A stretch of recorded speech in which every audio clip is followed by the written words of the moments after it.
Okay, good morning students. कल हमने पढ़ा था ट्रांसपोर्टेशन इन ह्यूमन बींग्स। आज हम पढ़ेंगे ट्रांसपोर्टेशन इन प्लांट्स। कि जिस तरीके से ह्यूमन बींग में ट्रांसपोर्टेशन होती है फूड की और डिफरेंट गैसेस की, इसी तरीके से प्लांट्स में भी वाटर और डिफरेंट मिनरल्स और फूड की ट्रांसपोर्टेशन होती है। 9th में हमने पढ़ा था कम्प्लेक्स टिश्यू पढ़ा था, कम्प्लेक्स परमानेंट टिश्यू, जिसमें आपने जाइलम और फ्लोएम के बारे में डिटेल में पढ़ा हुआ है। तो वो ही दो टिश्यू हैं जो प्लांट्स में ट्रांसपोर्टेशन करवाते हैं। ट्रांसपोर्टेशन के लिए फ्लोएम एंड दूसरा जाइलम टिश्यू है। फ्लोएम जो होता है वो क्या करता है, कैरी करता है water and minerals from roots up to the leaves. और जाइलम जो है वो जाइलम ये सारी चीज़ें वाटर और मिनरल्स को कैरी करेगा। और जाइलम की जो डायरेक्शन होती है वो यूनिडायरेक्शनल होती है। जाइलम जो है खाना वाटर जो लेके जा रहा है या फिर मिनरल्स लेके जा रहा है वो एक ही डायरेक्शन में, देखो आप एरो की तरफ देखिए, ये सिर्फ ऊपर की तरफ ही जा रहा है। तो जाइलम ऊपर से नीचे नहीं, नीचे से ऊपर की तरफ ही जा रहा है, मतलब रूट्स से लीव्स की तरफ जा रहा है। तो जाइलम कैरी क्या करेगा, वाटर और एंड डिफरेंट मिनरल्स। दूसरी तरफ प्लांट जो खाना बनाता है अपने पत्तों में, आपको पता है फोटोसिंथेसिस का बनाता है। जो ग्लूकोज बन गई, अब वो ग्लूकोज तो हर एक सेल को चाहिए अपना काम करने के लिए, क्योंकि जो प्लांट की बॉडी है वो डिफरेंट नंबर ऑफ सेल्स, हम कह सकते हैं मिलियन ट्रिलियन ऑफ सेल्स की बनी है। तो हर एक सेल को कुछ ना कुछ चाहिए खाने को। तो वो जो चीज़ है वो जब खाना बन गया तो उसको ट्रांसपोर्ट करने वाला काम जो है वो किसका होता है, फ्लोएम का।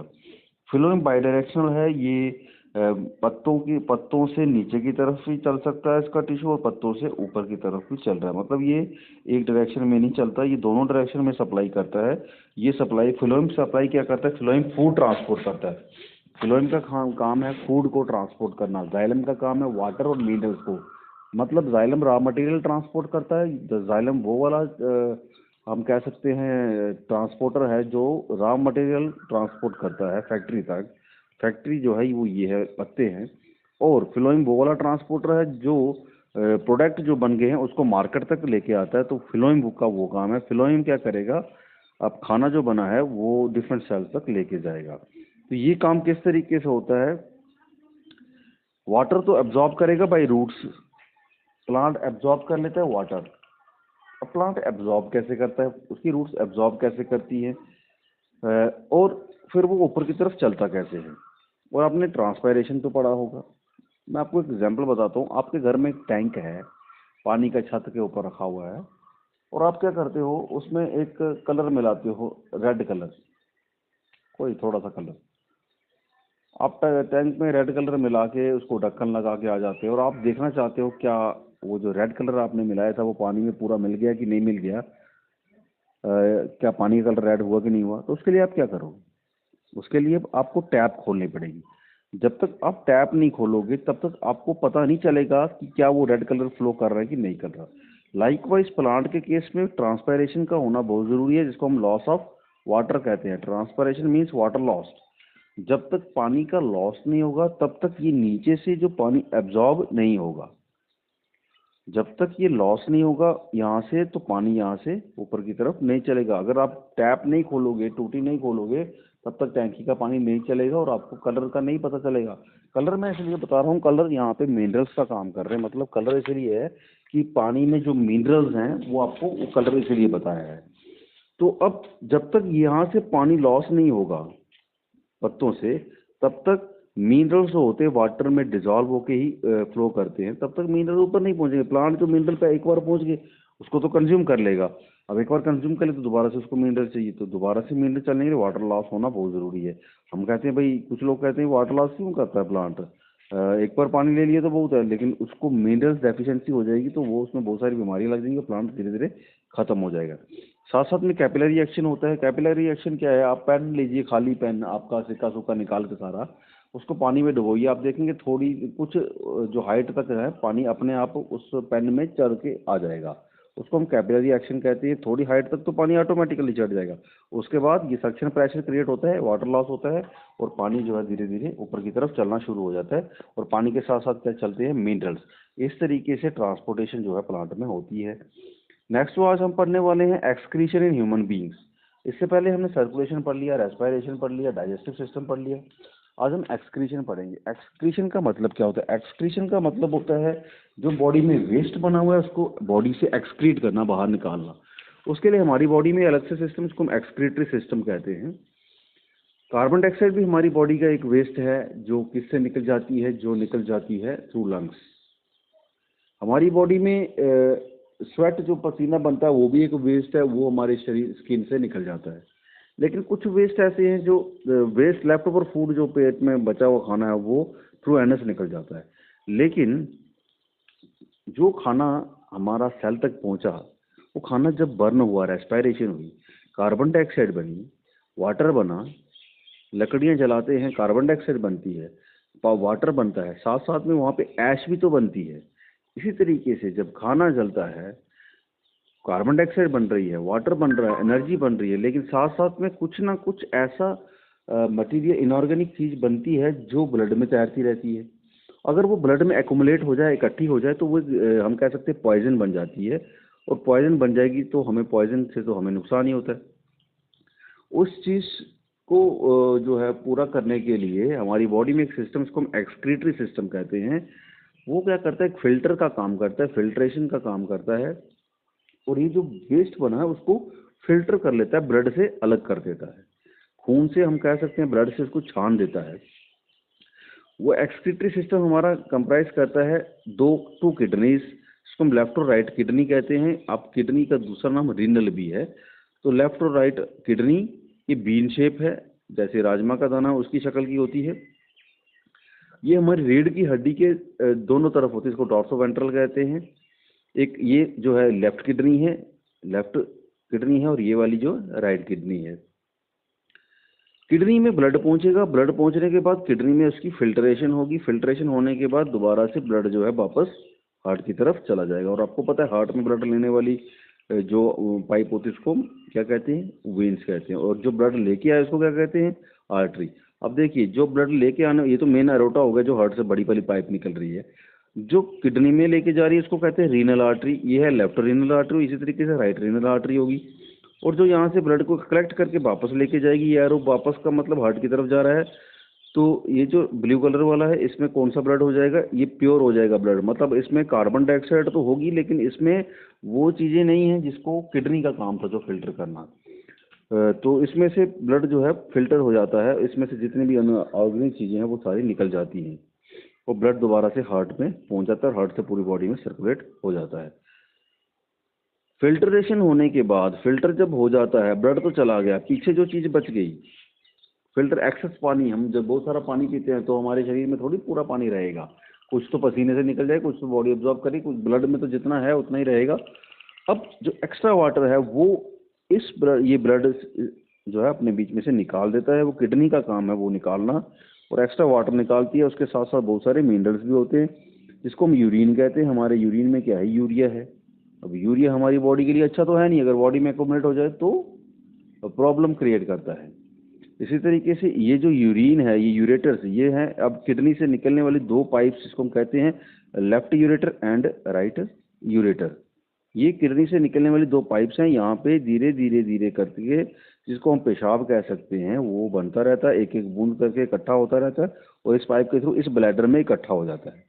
ये यूरिनरी ब्लैडर है, इसको हम यूरिनरी ब्लैडर कहते हैं। यहाँ पे यूरिन इकट्ठा होता है। जैसे ही ये ब्लैडर फुल हो जाता है, तब ये ब्लैडर फिल होगा तो हमारे हम दिमाग में एक सिग्नल जाएगा यहाँ से कि वो ब्लैडर फिल हो चुका है, और हमें अर्ज होगी कि हमें यूरिनेशन के लिए बाहर जाना है। तो इस यूरेथ्रा के थ्रू हम यूरिन जो है पास आउट कर देते हैं। तो इस तरीके से हमारा ये जो एक्सक्रीटरी सिस्टम काम करता है। ये तो था जो ऊपर ऊपर डायग्राम जिसकी, ये जो आपको क्रीमिश कलर की ये जो दो चीज़ें दिख रही हैं, इसको हम कहते हैं एड्रीनल ग्लैंड्स। ये किडनी के ऊपर होने वाली एड्रिनल ग्लैंड्स हैं, और जहाँ पे साथ साथ में फैट होती है बहुत सारी। ये फैट है, जब हम बहुत बार जंप करते हैं ऊंची ऊंची जगहों से, तो किडनी को शॉक ना लगे इसके लिए यहाँ पे इसके ऊपर क्या है? फैट भी होती है, साथ साथ में एड्रिनल ग्लैंड्स है। ये एड्रिनल ग्लैंड हार्मोन रिलीज करती है, इसको हम कहते हैं एड्रिनलिन। इसको हम ट्रिपल एफ हार्मोन भी कहते हैं। ये ट्रिपल एफ हार्मोन इसका नाम इसलिए दिया गया है, जिसको हम कहते हैं फाइट, फियर एंड फ्लाइट। मतलब अगर किसी को डर लगता है तो बिकॉज ऑफ दिस हार्मोन। अगर किसी को फाइट, मतलब अगर कोई लड़ता है, बड़ा झगड़ालू है, बिकॉज ऑफ दिस हार्मोन, हम कह सकते हैं उसके ब्लड में इस वाले हार्मोन की जो मात्रा है वो ज़्यादा है, परसेंटेज जो है ये ज़्यादा हार्मोन वाला है, ज़्यादा लड़ाका किस्म का आदमी है। और फियर भी हो गया, फ्लाइट, फ्लाइट मीन्स होता है खुशी के मारे झूम जाता है, जब आदमी खुशी के मारे झूमता है, then too because of this hormone. और ये नेक्स्ट आगे डिटेल में पढ़ेंगे, ये एंडोक्राइन ग्लैंड्स हैं हमारी, तो एड्रिनल ग्लैंड्स हैं। अब किडनी के अंदर ये जैसे हमने लंग्स में पढ़ा एल्वियोलर टिश्यू या एल्विलाई होता है, इसी तरीके से किडनी में एक टिश्यू होता है जिसकी किडनी बनी है, मतलब किडनी बैलून की तरह बीच में से खाली नहीं है, जैसे हमने कहा था लंग्स खाली नहीं होते, ये भी स्पंज की तरह है। और ये एक एक सेल की बनी है, बहुत सारे सेल्स की बनी है, और उसके सेल का नाम है नेफ्रॉन। ये जो आपको स्ट्रक्चर दिख रहा है, ये स्ट्रक्चर है नेफ्रॉन का, एंड नेफ्रॉन है NEPHRON, ये नेफ्रॉन है। बहुत सारे बच्चे पेपरों में क्या करते हैं, वहाँ पे स्ट्रक्चर नेफ्रॉन का होता है तो वो न्यूरॉन का बना के आते हैं। न्यूरॉन हम आगे पढ़ेंगे, आपने स्पेलिंग याद रखना, NEPHRON नेफ्रॉन होता है। और ब्रांच ऑफ साइंस जो इस किडनी के रिलेटेड डॉक्टर जो किडनी वाला होता है उसको, वो जो ब्रांच है उसको नेफ्रोलॉजी कहते हैं, और उस डॉक्टर को हम नेफ्रोलॉजिस्ट कहते हैं। तो ये नेफ्रॉन ये है। अब इसमें होता क्या, किडनी के जितने मतलब हम कह सकते हैं मिलियंस ऑफ सेल कौन से नेफ्रॉन की बनी हुई है। अब उसका स्ट्रक्चर कैसा होगा, ये इस तरीके का स्ट्रक्चर है। यहाँ पे ये जो आपको दिख रहा है फनल शेप, फनल शेप मतलब जिसको हम कहते हैं, फनल देखी होगी आपने, कीप हम कहते हैं, जिससे हम तेल वगैरह पूनते डालते हैं किसी बोतल में। इसमें क्या है, ये जो नेटवर्क दिख रहा है ये ब्लड वेसल्स का नेटवर्क है। अब ब्लड यहाँ पे जब पहुँचता है, यहाँ पे पहुँचने के बाद डिफ्यूजन होती है ब्लड की, और ब्लड क्या करता है, जो ब्लड में एक्स्ट्रा वाटर है, एक्स्ट्रा मिनरल्स हैं, वो डिफ्यूज होके higher concentration to lower concentration diffuse होके इस वाली पाइप में आ जाते हैं। तो इसको हम बाउमेंस कैप्सूल कहते हैं। बाउमेंस कैप्सूल, ये कैप्सूल की शक्ल का है। ग्लोमेरुलस मतलब नेटवर्क है, और यहाँ पे आर्टरी आ रही है, बहुत फाइन आर्टरी, बड़ी छोटी बारीक बारीक सी आर्टरी आ रही है, और कैपिलरी से है। यहाँ पे जो एक्स्ट्रा होगा वो क्या हो जाएगा, एब्जॉर्ब हो जाएगा, और जो प्योर ब्लड है वो आगे की तरफ जाएगा, और बाद में ये जुड़ के सारी क्या बन जाएंगी, वीन्स बन जाएंगी। आगे जाके ये किस में कन्वर्ट हो जाएंगी, मतलब मिल जाएंगी वीन्स में, छोटी छोटी वीन्स में। जो एक्स्ट्रा वाटर यहाँ पे एब्जॉर्ब हो गया, मिनरल्स यहाँ पे एब्जॉर्ब हो गए, यहाँ से चलते चलते ये जो है यहाँ पूरा रास्ता ये कवर करेंगे, जिसको हम कैपिलरी नेटवर्क इसके साथ में क्यों लगाया गया, अगर पानी ज़्यादा बाहर निकल जाए इस कैप्सूल से तो यहाँ से वापस रीअब्जॉर्ब भी हो जाता है, इसलिए कैपिलरीज का नेटवर्क इसके साथ में हर जगह चिपका हुआ है। जहाँ पे एक्स्ट्रा वाटर निकल जाएगा वो एब्जॉर्ब हो जाएगा, एक्स्ट्रा कोई मिनरल निकल जाएगा जो इसकी शरीर को ज़रूरत है, वो फिर से एब्जॉर्ब हो जाएगा। तो ये यूरिन यहाँ से बन के यहाँ पे चलना शुरू हो गया, यहाँ से चलना शुरू हो गया, और ये कलेक्टिंग डक्ट है। यहाँ पे बहुत सारे नेफ्रॉन्स जो यहाँ के मिलते हैं, ये तो एक नेफ्रॉन यहाँ पे मिल गया, दूसरा यहाँ पे मिलेगा, तीसरा यहाँ पे मिलेगा, और इस तरीके से हम कह सकते हैं हजारों लाखों नेफ्रॉन्स मिलते हैं। और बाद में यही ये जो डक्ट है, इसको कलेक्टिंग डक्ट कहते हैं, ये कन्वर्ट हो जाती है यूरेटर में। यूरेटर जाके कहाँ मिलेगा, यूरिनरी ब्लैडर में। यूरिनरी ब्लैडर से आगे क्या आ गया, आपका यूरेथ्रा आ गया। तो इस तरीके से हमारा जो ह्यूमन एक्सक्रीटरी सिस्टम है वो काम करता है। तो ये था आपका एक्सक्रीशन के बारे में, किस तरीके से होती है एक्सक्रीशन इन ह्यूमन बींग्स। और ये जो स्ट्रक्चर है ये एक्सक्रीटरी सिस्टम है, ये किडनीज है, और ये यूरिनरी ब्लैडर है, और ये यूरेथ्रा है। ये आपके लेफ्ट और राइट यूरेटर्स हैं, लेफ्ट राइट किडनी है, एरोटा है, वेना केवा है, और सिंपल सा स्ट्रक्चर है। बाउमेंस कैप्सूल है, लूप ऑफ हैनल इसको कहते हैं, ये जो जगह इसको लूप ऑफ हैनल कहेंगे। ये डिस्टल कन्वर्टर ट्यूब्यूल है, इसी तरीके से प्रॉक्सिमल कन्वर्टर ट्यूब्यूल है, ये इसी ट्यूब के नाम दिए गए हैं। ओके, तो अभी साथ साथ में हम पढ़ लेते हैं बट एक्सक्रीशन इन प्लांट्स कैसे होता है। प्लांट्स भी आपको पता होना चाहिए कि जिस तरीके से ह्यूमन बीइंग एक्सक्रीशन करता है, इसी तरीके से प्लांट्स भी क्या करते हैं, एक्सक्रीशन करते हैं, लेकिन उनके पास कोई वेल डिफाइंड एक्सक्रीटरी सिस्टम नहीं है। प्लांट्स एक्सक्रीशन कैसे करते हैं, प्लांट्स के पास जो ऑक्सीजन बनी वो उसका वेस्ट प्रोडक्ट है, उसको बाहर निकाल देगा, एक्सक्रीशन कर दिया। प्लांट के पास जो एक्स्ट्रा वाटर है उसको बाहर निकाल दिया, एक्सक्रीशन कर ली प्लांट्स ने। प्लांट जब धीरे धीरे उसके पत्ते बड़े हो जाते हैं, बूढ़ा हो जाता है, या फिर हम कह सकते हैं पत्ते कमजोर होने शुरू होते हैं, तो वो क्या करता है, पुराने पत्तों को नीचे गिरा देता है, वो भी एक्सक्रीशन का एक हिस्सा है। आपने बहुत सारे प्लांट्स देखे होंगे जिनके बीच में से गम जो है निकलता रहता है, गम निकलता रहता है, रीजन निकलता रहता है, ये सारे के सारे उसके क्या प्रोडक्ट हैं, वेस्ट प्रोडक्ट है। तो इस तरीके से प्लांट अपने वेस्ट को जो है बाहर निकालता है। फ्रूट की शक्ल में हम कह सकते हैं कभी कभी एक्स्ट्रा चीज़ें जो उसके शरीर में बन जाती हैं, अब एक्स्ट्रा ग्लूकोज तो स्टोर कर ली उसने, अब क्या करेगा, वो तो उसके काम की नहीं है, अगर कोई तोड़ के खा लेगा तो ठीक है, लेकिन फिर भी उसके काम नहीं, वो क्या करेगा, एक्स्ट्रा को निकाल के वो झड़ जाएगा और नीचे गिर जाएगा। तो ये था आपका एक्सक्रीटरी सिस्टम।